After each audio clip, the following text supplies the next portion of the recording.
Welcome back to another episode of the Pod About God. And as you can notice, we're in a new space again today. We got kicked out of our other room. Not kicked out, but we got moved to a different place because of some VBS decor. Yep. But, yeah, so this is actually our second time filming this episode. Yes, we met up it is. yesterday and recorded it, so it might be getting out a little bit late to you. But we recorded it yesterday, and Mr. James here, Mr. Kingsley, forgot to click record on the microphones. Well, so here's what happened. We got all the video footage yesterday, It looked good. but unfortunately, if you're going to choose between not having video or audio for a podcast, you definitely choose no video. Yeah.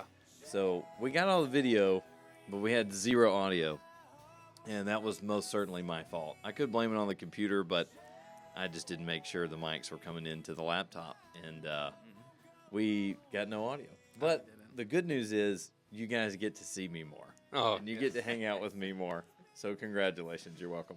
I And think you you got probably free coffees out of it. You I got think free- We did. probably knew about it before you said you did, because at Yep. the very last second of stop recording, that's when you saw that there's no audio. Yeah, well, I realized it because you remember we did the test recording at the beginning, and I said, "Oh yeah, it's not working because it's plugged into the USB and the sound's going somewhere weird."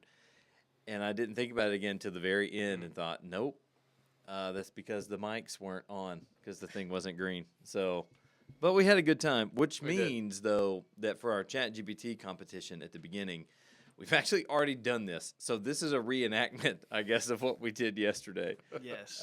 But we do want to go through the ChatGPT thing again. David, I'll just remind you the three categories for judging. So we're Should gonna. we introduce him first? Oh yeah. Sorry. See, I'm. People might just be sitting here wondering who this goober in the corner is. I think he needs a proper introduction. A proper introducement. Yes. Yeah. He needs a proper something, introducement. something like that. Okay. Yeah. So David's with us today. Thanks for being here, David. Appreciate it. David Woodason is the chair of the kinesiology department at Faulkner University, and you've been here for 2 years. This time back, right? Right, yeah. I'll be starting my third year teaching this fall. Okay, and altogether, like how many years at Faulkner total? We didn't talk about that yesterday. No, we didn't. Including undergrad. Okay, so I was here the fall of '09, Okay. and then I've only been gone for 5. And Okay. so whatever that math is math. Okay, got it. So, So a I'm while. gonna guess 7. No, I'm gonna guess 8 or 9. Okay. It's been a while. I'm not It going is. to do the math, but it's Let been me a know while. in the comments if I was right. Okay. How old were you in 09? In 09, I would have been 8. 8 years old. 8 or 9. Mm. 8 years old. Wow. You're older. I was going to say, I got to school in 08, so you would have been Oh, 7. 7. You were my daughter's age. You were Kendall's age. That's wild. That's terrifying. In a room Yeah. with a bunch of Get boomers. out of here. Yeah, get out of here. You're too little. We need another adult. Okay, but no, David, we are glad that you're here. We know you got a lot of stuff going on, so we appreciate you taking your time to be here to do this with us today. So we brought David on to discuss the question, who should I marry, or what things should I look for in a future spouse? And there's a lot of other questions roped into that, but Oh, yeah.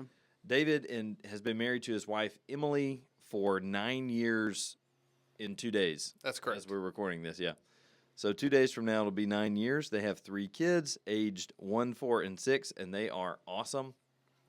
We appreciate you again being here. But before we get to the major question, we do want to see how bad ChatGPT is going to lose today. Ooh. And we already know who won, so this isn't as much fun for us. But I guess no one else does. So here's what we're going to do. We're going to read you both responses. Okay. And then we're going to have you judge on 3 criteria. Whoever wins 2 of the 3 criteria is the winner. So 3 criteria are biblical support and accuracy. The second one is just general helpfulness. So which one just in general seems to be a better answer. And then third is like coherence, approachability. Which Mhm. one's easier to listen to, either not too technical or not, kind of whatever. Yeah. Just easy to hear. So the prompt we gave ChatGPT and ourselves was, as a Christian, how can I share the gospel with my family members who don't believe in Jesus? Yeah, so answer number 1 will be, you don't know who it's from. It's going to be seek wisdom in prayer, pray for opportunities to share the gospel, seek wisdom from someone you trust, be eager and unashamed to share the gospel, strive to be impartial and sincere, look for opportunities. You never know what conversation may lead to a new brother or sister in Christ, be peaceable and gentle, bring up Jesus in your daily conversations, be open to reason, and listen and figure out where they are at spiritually before you just go talking to them. Okay. And there were, like we mentioned yesterday, there's a lot of scripture references in there. We're not reading those because it kind of chomps up. Reading it is different from saying it out loud. So That's right. we're trying to simulate We're reading. learning how to beat ChatGPT. Yes, that's all. We're also trying to stack the deck in our favor. Not that we really need it, because I still think ChatGPT is just not built to answer these questions well. No. So we've won every time, but I don't like. We're not being arrogant. I don't think by No. saying we're going to beat ChatGPT. It's the same thing as saying like, "Hey, we think we can hit the golf ball further with a golf club than with a baseball bat." We're just ChatGPT is not the right tool. Yeah. Depends on who's hitting the golf ball. I guess. Hey, now that would be a good episode to do. You could swing a baseball bat. I could swing a golf club to see who wins. Goodness. You're an athlete. You might could beat me. You couldn't though. Okay, so next response. Sharing the gospel with non-believing family members is a deeply personal and relational journey. It begins with building trust through genuine love, respect, and a sincere desire to understand their perspective. Share your personal experiences of how faith has positively influenced your life and be ready to listen empathetically to their questions and concerns without judgment. Patience and consistency in prayer are essential, allowing them the space to explore and ask questions at their own pace. Demonstrating Christian values through your actions and words over time can authentically reflect the transformative power of faith. And I'm going to guess probably most people maybe can tell what's ChatGPT and what's not here. But let's go ahead and reenact the judging. Okay. So, David, category 1, which one you like better, A or B? So for category 1, I think it was the first answer that was given out. Yep. It's a good sequential order, steps of that sounds and to me that it would follow the steps that we read through in especially the New Testament. Okay, so that's a notch for response 1. Okay, so category number 2, just general helpfulness. Which one do you like there? So that one I would go with the one that you read. It felt Response more 2. Yeah, for like a narrative. It felt easy to read. So just a little bit faster. Okay, so we're tied right now. This is the first time this has happened. So whatever you decide on the next category, you might change your mind from yesterday. Who knows? But whatever you decide here is going to determine it. Copeland's nervous. I don't get Category nervous. 3. Who wins? So it was actually split yesterday. Yeah. For me, in my experience and being growing up in the church, the first answer felt more right for me. It just made sense. It was easier to follow along for something that I wanted to put into action steps. And so for me, I chose number 1. But then I did put a All disclaimer. right, no, it's okay. You don't have to say the next part. That's okay. We win. No, continue that. I think that's important. But as a disclaimer, I could see how the second answer would be more relatable and easier to come by for someone that was just walking in, that didn't already have a little bit of the background of New Testament. Yeah, which I think might be good for us to note here to concede a little bit of ground Oh yeah. for ChatGPT's usefulness here. Personally, I think that Woody's answer means that it was a tie, and so Kingsley should have to do the punishment, and I should. No way. Let us know in the comments what you think about that. Do a coin flip between you two. Yeah. I mean, you'd be more entertaining to watch do the punishment. I think you'd handle it better. I just get mad. don't agree. No, but I think that's important too because it does illustrate maybe how I think ChatGPT might be a little more useful for some of this stuff than I thought it was to begin with. I was pretty impressed with ChatGPT's answer this week. I do have to admit that. And when I was reading it, the first time I read it was yesterday as we were recording it. And while I was reading, I was thinking, "Uh-oh, Yeah. this one's pretty good." So, Well, it definitely gives a good framework, but it yes, misses a lot of the detailed steps that you really need. And even in your normal assignments in college, it's going to miss out on those little things that are easily picked up. Yeah, it's maybe good to get your foot in the door. Yeah. But you don't need to stop there. Absolutely. You got to think deeper. All right, so we win again. We're now what? Are we 4-0? Or are we 3-0? Yeah, I think that marks 3 or 4-0. You know, I don't want to get too cocky, but Yeah. you know, it's whatever. Still want to play baseball in October. Got to be consistent. Oh yeah. Okay, so Copeland, do you want to kind of set up today's topic, and then we'll get into some of these questions we've got for David? Yeah, so the main question that we're going to be looking at today, as Kingsley mentioned earlier, was as a Christian, what should I be looking for when choosing a spouse? So that's the overall question. We got a bunch of little questions we're going to dive into with David here to kind of get some good answers and get your brain rolling. But to start off, we do want to ask you a couple icebreaker questions, so we're not just rushing in. So, Professor Woodason, when and how did you and Emily meet? And where? Let's throw where in there too. Okay, so we met in undergrad here at Faulkner. I was in my junior year and she was freshman, and so I was helping out with the onboarding of freshmen to come in during welcome week. I had gone to school with her, one of her older sisters, and so I already knew of the Irwin family. And so that first day, she introduced me to Emily through Emily's sobbing tears of coming to college and her parents leaving. And so it was it was something that I definitely will always remember how I met her. Yeah. And then she just followed me around since then. Okay. Yeah. I'm sure she'll agree too. Yeah, I'm sure she She will. won't have anything to offer up about that. Absolutely none. Yep. So, how long did you guys wind up dating before you get married? Yeah, so we dated for 3 years. We were engaged for 1 year, and then we've been married since. And so it was a very typical engagement of a year to wait for that right month. Yeah, that's the Southern tradition, right? Yes. Is you get engaged, you wait for 1 year. Yeah. And then you get married the next summer when it's like 8 million degrees outside. Oh, Yep. goodness. I'm having a winter wedding. Yeah, that's actually a genius move. Yep. So the venues are cheaper. Yep. Not everybody's not sweating through their suits. It's great. But those of you who are listening that don't know, they are brother-in-laws. The Yes. sister That's he right, was yeah. talking about is Is my Kingsley's wife. wife. That's right. So it's a Yeah, so we pretty all cool went to thing. school together. Okay, so we got 5 questions for you Okay. about marriage. And what we're hoping to do is, for a lot of the folks that we've got, obviously we're making this for our college students at University Church and here at Faulkner, but, maybe open to a little more than that. But specifically, we want to provide some helpful biblical guidance for the people in that age bracket who might be listening, because this is really the time in your life when you actually start thinking about marriage a little more seriously, or at least we probably should, if that's something we're interested in. And something we're going to be missing in this episode is a discussion of, singleness and Christianity. And we don't want to give the idea here in this episode that somehow singleness is like plan B and marriage would be plan A. That's the Apostle Paul would say that's not right.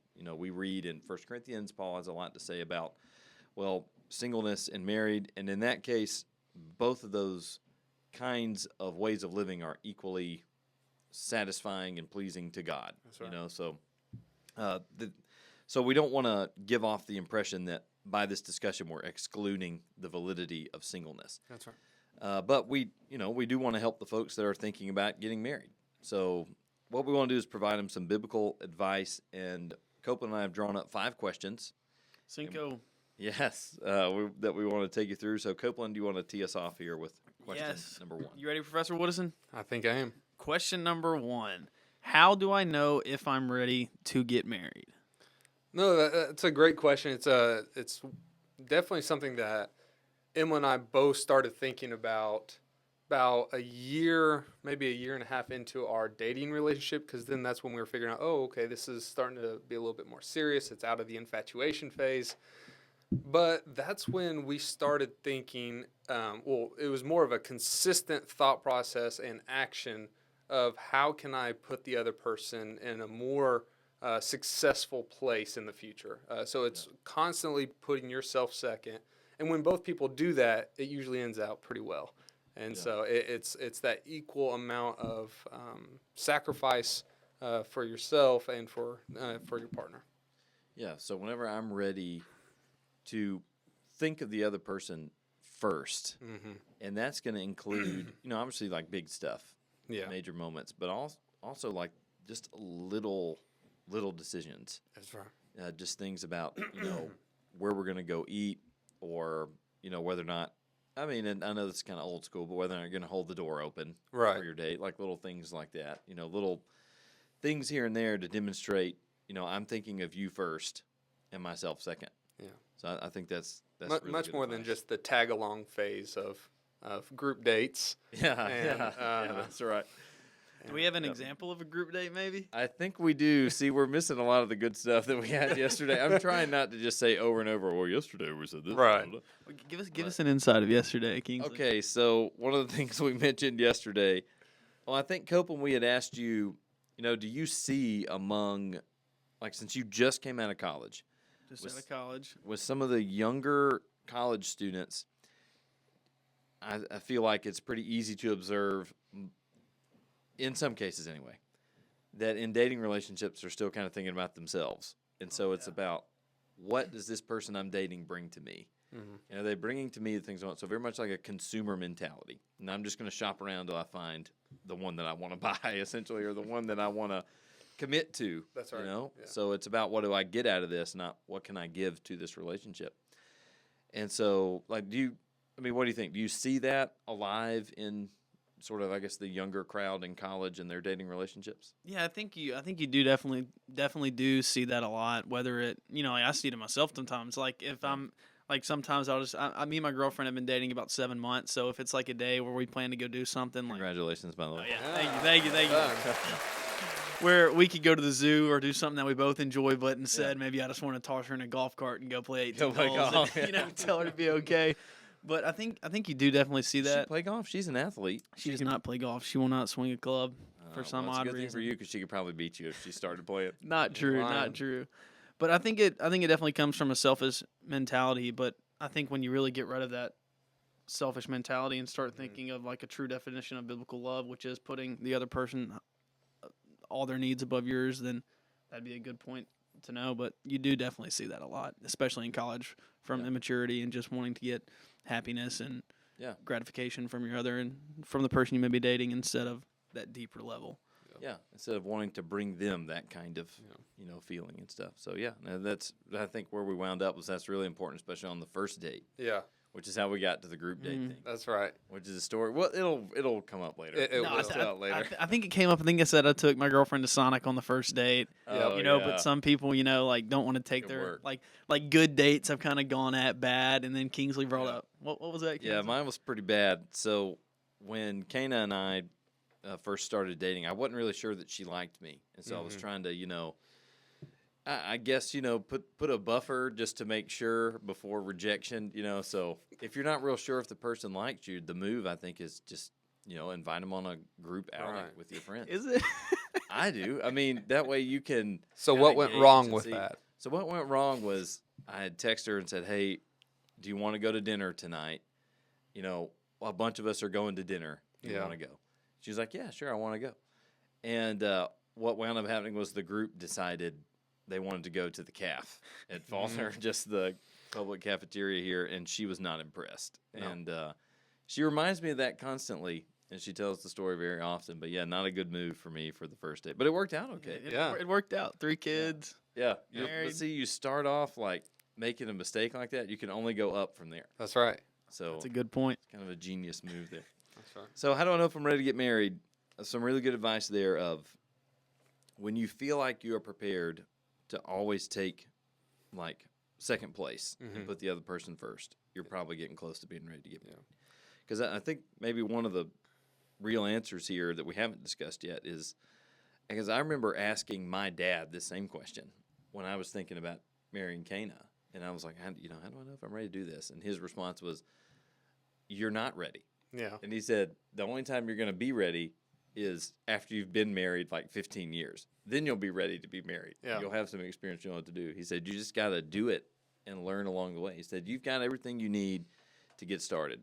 So maybe we can offer that to anybody that's listening that's at that point, but looking for some other boxes to check to make sure they're ready to get married. I'm sure people are worried about finances. People are worried about finishing their education, all that kind of stuff. And those are important concerns. Yeah. But I think, David, you have nailed the heart of it. Like, that's the most important thing to get settled, is if I'm willing to take second. Yeah, don't just leave the podcast now and go buy a ring. Hear us out the rest of the 4 questions. Yeah, that's Well, probably a good. idea. And on top of, and you kind of mentioned that, Copeland, was that you're not going to be turning into your best married version when you're married. That is not the finish line.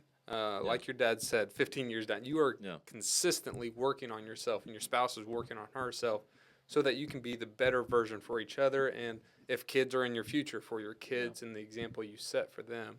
And so married life is the wedding is not the finish line. Correct. And the preparation you have to put in just to get to that point is a lot, but it still doesn't stop. You still work on little things to make the best you can in a way that glorifies God the whole time. Yeah, absolutely. Absolutely. Okay, so question number 2, this one's really interesting to me. Is there one particular person out there that I'm supposed to marry, and what happens if I mess it up? And I think like this question was also submitted by a student on our little poll on Instagram that said, how do I know if the person I'm dating is the one? Yeah. So any thoughts on that? So Emily and I have actually talked about this a lot, and in careful waters, so we didn't want to hurt each other's feelings. Yep. But both of us came to the conclusion, neither one of us believed that we were the only person that would have been suitable for each other. Yeah. But I think that's what makes what we have so much more special because, and I'll get into this, you find someone that you are compatible with so that you know you can get through the tough stuff in life together and come out better.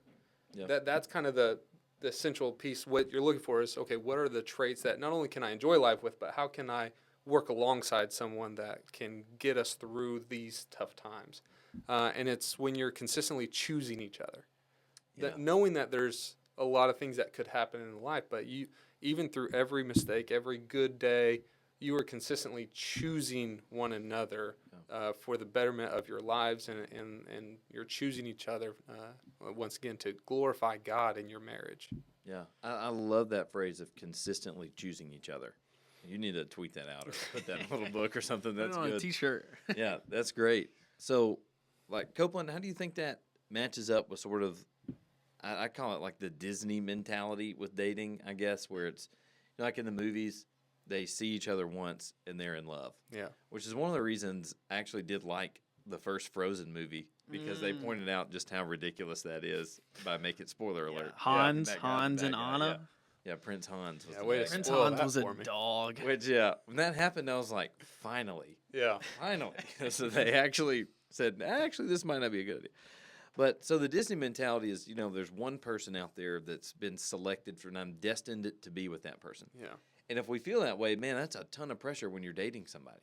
If you're in the dating stage and you haven't made the commitment yet to be just me and you forever, Yeah. but you feel like, okay, well, destiny, and sometimes people will bring God into the situation, and they will say, listen, God has directed that me and you need to stay together and get married. And so, you know, it's never bad to bring God in and to recognize his presence in your life. It's never bad.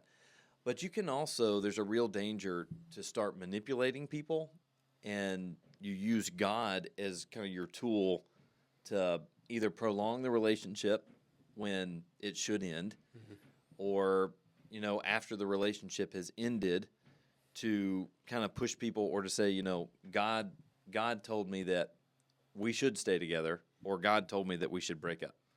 And in any of those cases, if anybody wants to say that, you better be ready to back up your message from God with some signs and wonders, you know, because that's how it Right. works in Scripture. People don't just roll up and say, you know, I just feel like God has told me we just need to separate, or we need to stay together. It's like, well, okay, it's one thing to say you feel that way. Yeah. It's another thing entirely to say God has directly spoken to you and told you to do that. So it's a lot of extra pressure. How do you think David's view of this meshes with sort of the popular pop culture Disney mentality? Yeah, well, I'm not married, so again, take my response with a grain of salt because I'm not very experienced. But I think the whole Hollywood, you know, movies and TV shows, all that you watch, really give you a twisted, corrupt view of what a marriage should be like. Yeah. Because, you know, you just see lovey-dovey 24/7 all the times. And I think a lot of times in marriage, like, it's not like that. Like, my parents have told me growing up, like, as I've dated and stuff, that love is a choice. It's not, you know, just kind of like a warm, fuzzy feeling that you get when you're around someone, and you're not going to wake up every day and have the exact same, like, wedding day feelings that you do for that person, that you have to wake up and, like Woody said, you have to choose to love them, even if Yep. You're not agreeing on something. If they did something wrong to you, you have to choose to love them, and that whole thing goes back to what choosing you is what Woody was saying. So, Yeah. I think we need to quit looking at, all the things that happen on TV of just the couples who are happy 24/7 and everything's lovey dovey all the time, and realize that that might not be the case. That Yeah. there are going to be stuff that goes wrong, and you have to choose to love that person because they're yours, even when something does go wrong. Well, because it's not easy. Yeah. I mean, going back to the first thing that you talked about, of the differences of what we're looking at, singleness is not an easy route. Marriage is not an easy route. But you got to figure out which route is going to be best for you and your path in this life. And so neither route is going to be the easy one. But you have to choose, okay, if this is what I'm doing and I'm integrating someone else into, and we're meshing into this one life, it's got to be that action. It can't just be feelings that are out there. You have to show that. Yeah, and as of 2022, I was looking at some stuff that 40 to 50% marriages end in divorce. And if I had to guess, it's probably only gone up in the past year and a half. So, I mean, I think that just goes ahead and tells you, like, it's something that's not easy. If half of marriages fail, then it can't be something that's super easy. That takes work. That takes you choosing, like what he said, choosing the other person constantly. Yep. And I think many of those, at least my anecdotal experience, many of those can be attributed to just not getting past that first thing you mentioned, of never realizing that this relationship is not about me. Yeah. It's about us.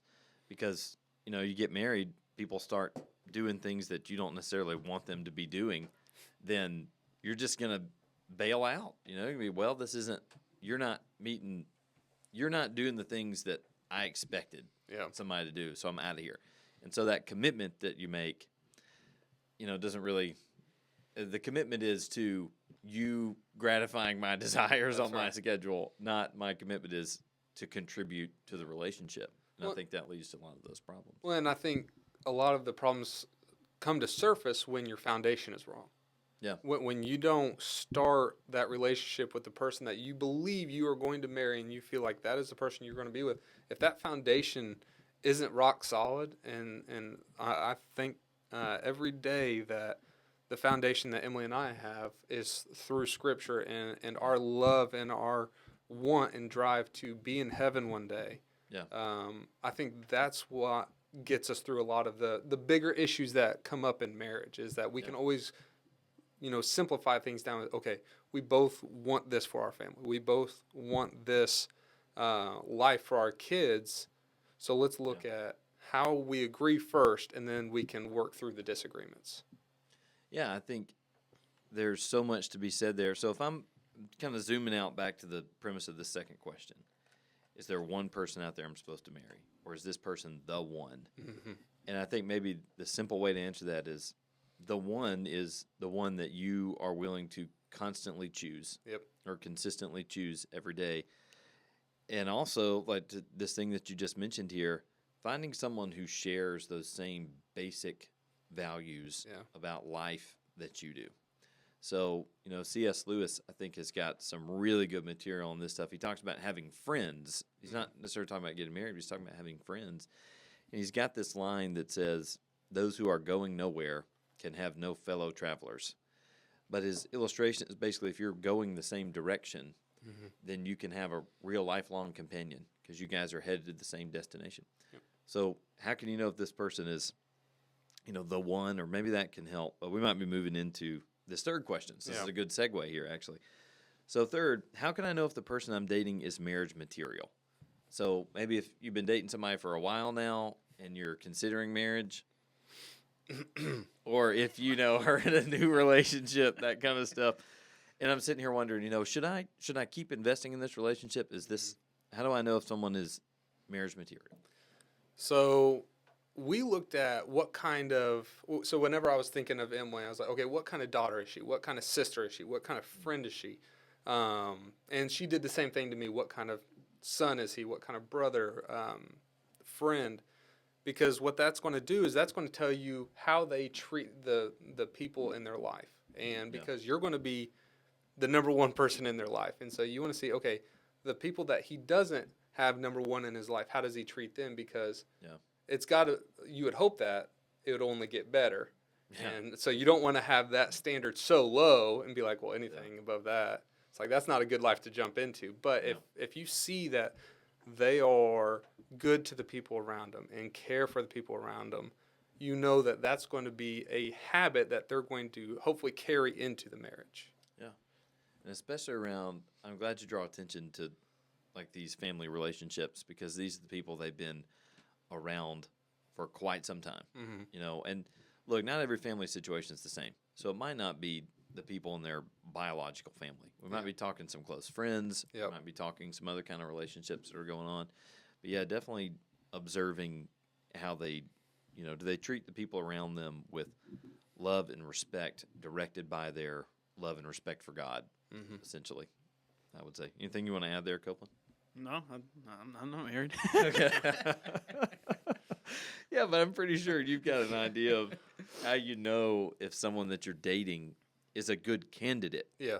for marriage. And maybe it'd be easier for you to answer the next question. So you brainstorm the next one. I'll try to bring you in. Yeah, on I'll that. let the married folk handle that Well, one. then while you're thinking on that, I think the second thing that I would say is this path of dating through engage through your entire marriage is not a secretive path between you two. It should be the most open communication about all of your strengths, your weaknesses, the things that make you insecure, because that person is there to help build you up. Yeah. They are there, the first person that's going to bear your burdens with them. And so it's not going to be a secretive path. It has to be, that communication has to be open between them. And that's one of the hardest things to get through in that early dating phase is, okay, how do you accept communication? Yeah. How do you understand what I'm trying to get across? Because I could be saying one thing, but if Emily doesn't understand what I'm trying to say, well, then I need to change the way I'm explaining it. Because, and I see that in my classrooms, people hear things differently. And so whether they're a book learner or a kinesthetic learner, I have to change up my modality so that they accept Hey, that look, information. you don't have to make up big words to impress us. We know you're smart. Yeah, I'm lost. No. No, I'm kidding. And so, but it's all about finding each other's way of communicating so that you can get through those hard things. Because if you come up to a crossroads and you both are looking at the same page, but there's different writing on them, you're going to say what you see. You're not seeing what they're seeing. Yeah. And so, understanding and having that that ability to listen to them, and that's one thing that Emily and I have always tried to do.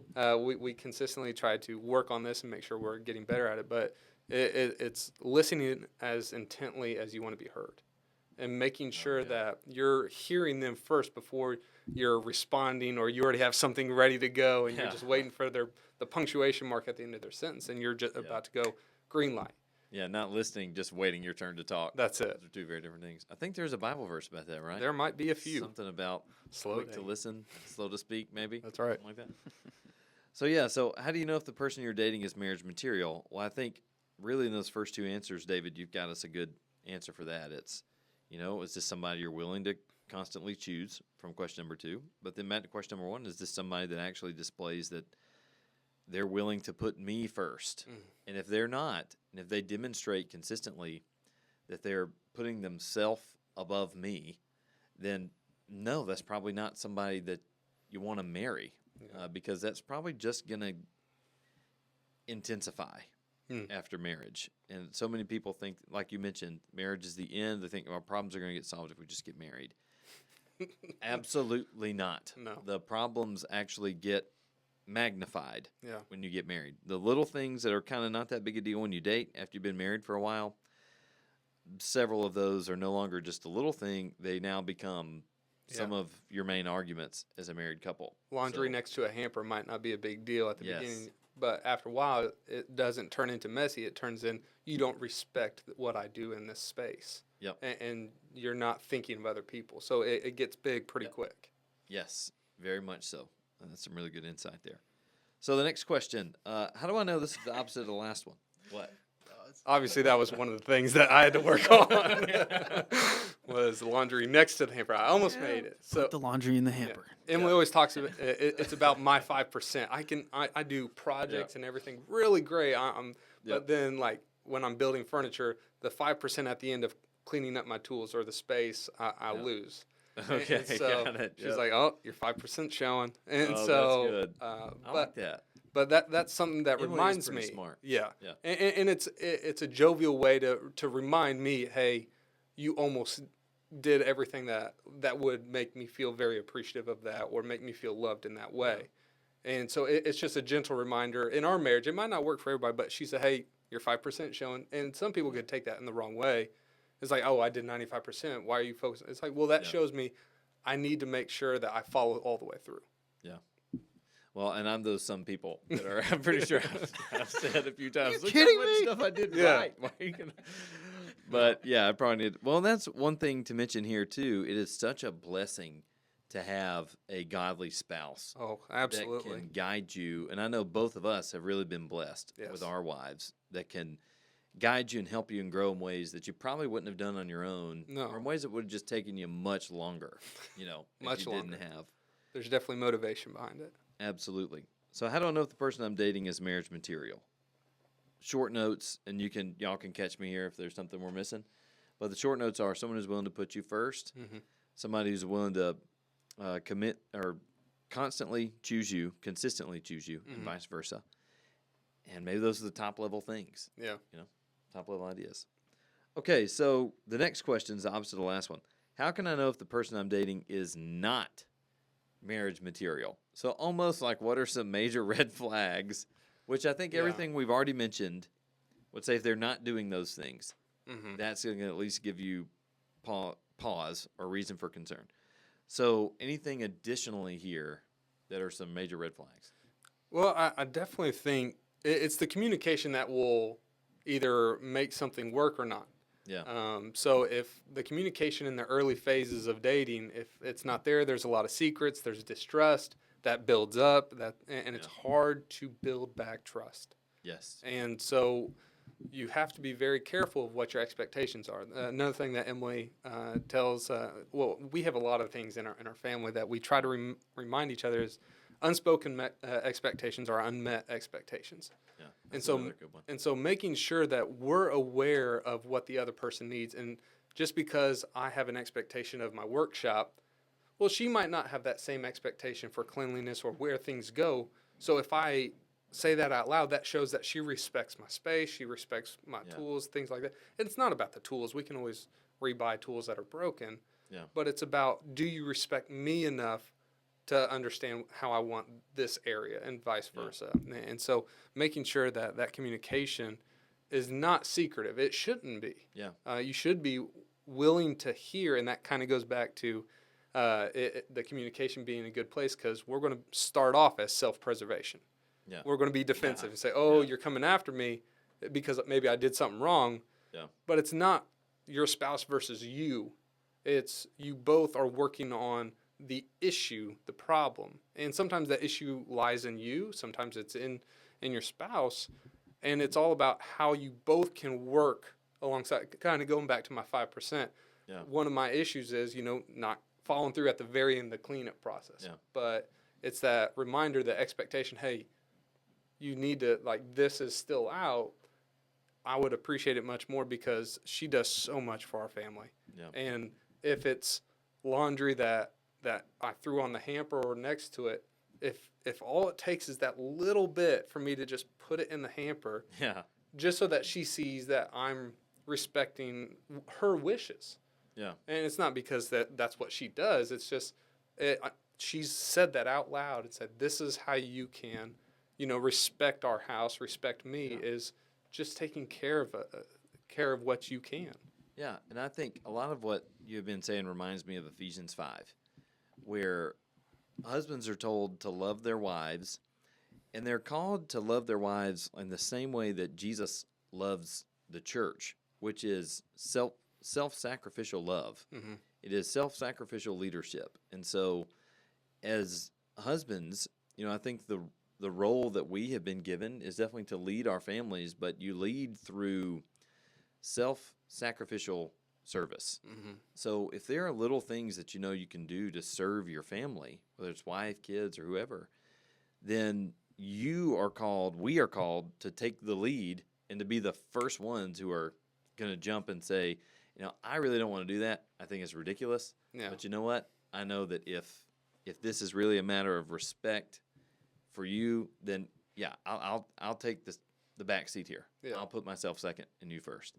And so now we're back to the very beginning. Mm-hmm. But that does go both ways, obviously. Wives are also called to love their husbands as well. But in that text, they're called to yield essentially to their husbands. So it's different emphasis, but the heart of it is not so dissimilar. And we usually try to draw a major distinction there. And that heart of that servant kind of mentality towards the other person, at least in that foundational level, those two instructions are very similar. And if you're doing it properly, you're not keeping score.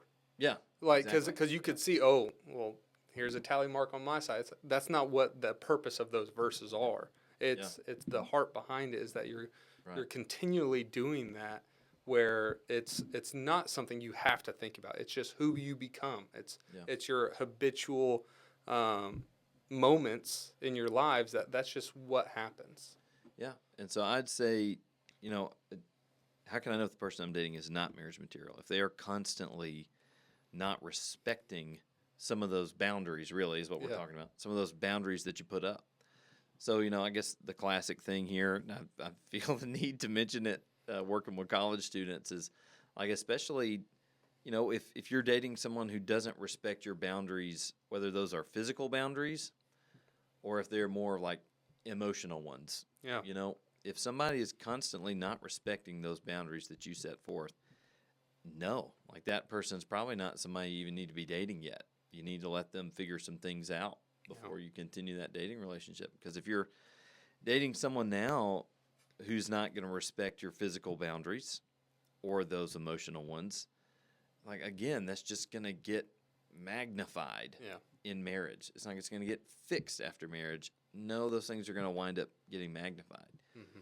So people that are constantly not willing, if you're the person you're dating, you feel like is constantly doing that to you, you need to have some serious conversations before you keep moving forward, I would say. All right, so last question here, and we're kind of getting close to time already, believe it or not. The last question, what should we talk about before we get married? I mean, things like, are you a Star Wars fan or not? Yeah. Okay, that's obvious. Yeah. We don't need to bring that up. Right. Do you watch the Braves? Yeah. These are just fundamental questions we can leave out. But I other mean, than VBS's core memories this week for us. So that's right. Yeah. we gotta look at those. Yeah. So what things do you really need to make sure you have some serious conversations about before marriage? So 2 things that helped Emily and I start this on a successful path. Now we've messed up throughout the time, but one book we read was The 5 Love Languages, so that we could understand what each other was understanding, or how we accept love, because you could show your love language and project that onto them, but that's not how they receive it. So you're going to have a lot of miscommunication, a lot of maybe disgruntledness towards your spouse if they're not feeling, or they don't show the gratefulness for your love to show. It just won't match up. Yeah. And then the second thing is Dave Ramsey's topics of what to talk about before marriage. So that's your intimacy, financial, in-laws, and religion. Yeah. And so those are the big ticket items that usually lead to those hard arguments or elevated conversations. Yeah, I love that. Elevated conversations that happen, especially in that beginning area. Because one of the hardest things, especially for newly marrieds, is holidays, and also finances throughout, because you're not going to be living like you will be later on that first year. I mean, you're struggling. Yeah. I mean, we had a table saw as our end table for the first year of our marriage because which is awesome, actually. That is so cool. We couldn't afford furniture, and so I was building furniture for us, but in the meantime, we had to use my table saw as the end table in our living room. That was definitely your favorite end table you've ever had. It definitely was. You definitely want to get it back. I kind of do. Nothing says I'm a man more than you walk in, my end table is a table saw. Yeah. It was sitting there right there. I had to clean it every night before it came back inside. That's awesome. So I love that. But yeah, so I mean, those are the big ticket items that you really need to discuss before. Not that it'll completely change your pathway, but it starts you off on that communication process where Yeah. you're working through these together, because once you're married, you are together, you are one. And so Yep. the hardest part is making these decisions, but then also showcasing that to your family, saying, no, our family is going to do A, B, and C.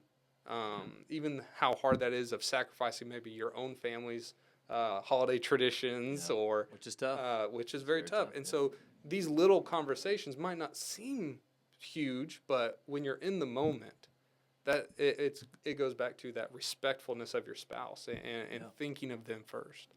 Yeah, which, I can remember right before Kane and I got married, the preacher where I was working as the youth and family minister at the time, Drew Kaiser at Asheville Road, in all of his premarital counseling, he tells the couples, he gives them one homework assignment, and it's to figure out where they're going to spend their first Thanksgiving and Christmas before they're, before they get married. Yeah. He says, you just got to do it.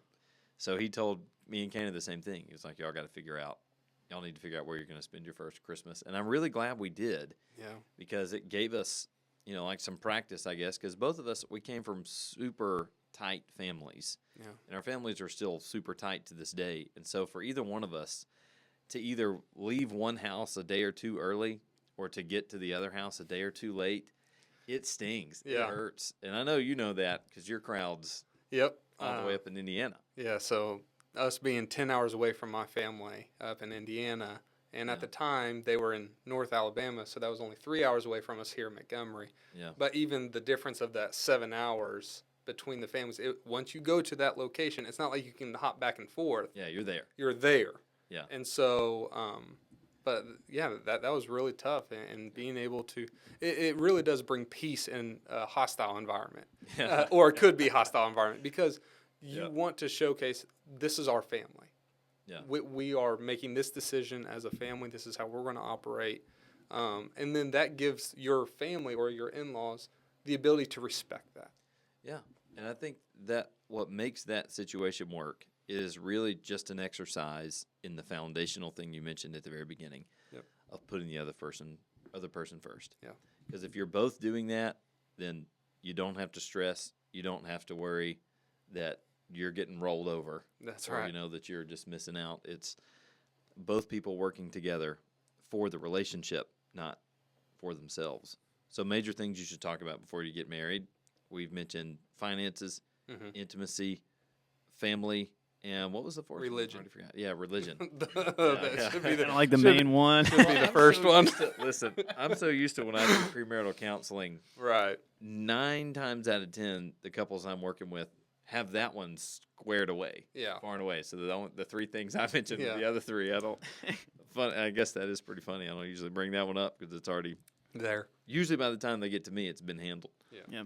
But yeah, so I think that's some really good advice.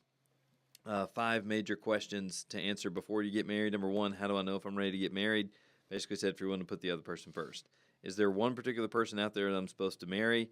We said you might not be necessarily destined for just one person like Disney style, Yeah. but it's a matter of who you're going to choose. Yep. It's a matter of who you're going to choose. Then we said, how can I know if the person I'm dating is marriage material? Basically, it boils, and the not part of that too, basically boils down to they respect you, and are they willing to, take the back seat to put you? Is the relationship more important than themselves? Right. And that pretty much answers those. You can see that in a lot of different places. So if they're not kind, if they don't, it might not necessarily be do they check all my boxes on my checklist, as long as they have that general attitude. That's what we're looking for. Yeah. And then 5, what should we talk about before we get married? And it's those things we just mentioned. So David, look, we really appreciate you being here. We appreciate you doing this twice, actually. yeah. So David went double time here. This one does have audio. I can see the Yes. green lighting up. It better. So we are in good shape. Otherwise, they might just be reading their mouths. Yeah, and at this point, we're just posting it. Yeah. If there's no audio, we'll just post it to Spotify as just a blank. We'll have Eli's song at the beginning, and then that's it. Listen to Eli Porter play for 50 minutes. Which is great. Dude's awesome, very talented. So we appreciate you, David. Our next topic, Copeland. I should remember because we just talked about it, but I've already forgotten. It's either going to be misconceptions about the Church of Christ. Yeah. If we have time to prepare for that one, I know one of us might be going out of town, so we might not. Yeah. If not, it might be on baptism. Yeah. Or One we're already studied up on. one we're really good to go on. So stay tuned. Either way, whatever it is, it'll be super interesting. Yep. You guys will enjoy for sure. Yeah. And we might not have promises. saws and sanders going in the background next time. They're also renovating. Yes. So we can't be in our normal room because of VBS. Then we moved here, and they're renovating this part of the building, which is great. It's exciting because we're a part of a church that's got lots of things going on. Oh yeah. And doing some really good work. It's exciting to be a part of it here, and our podcast is a part of that as well. So thank you guys for listening. Anything you guys want to add as we close?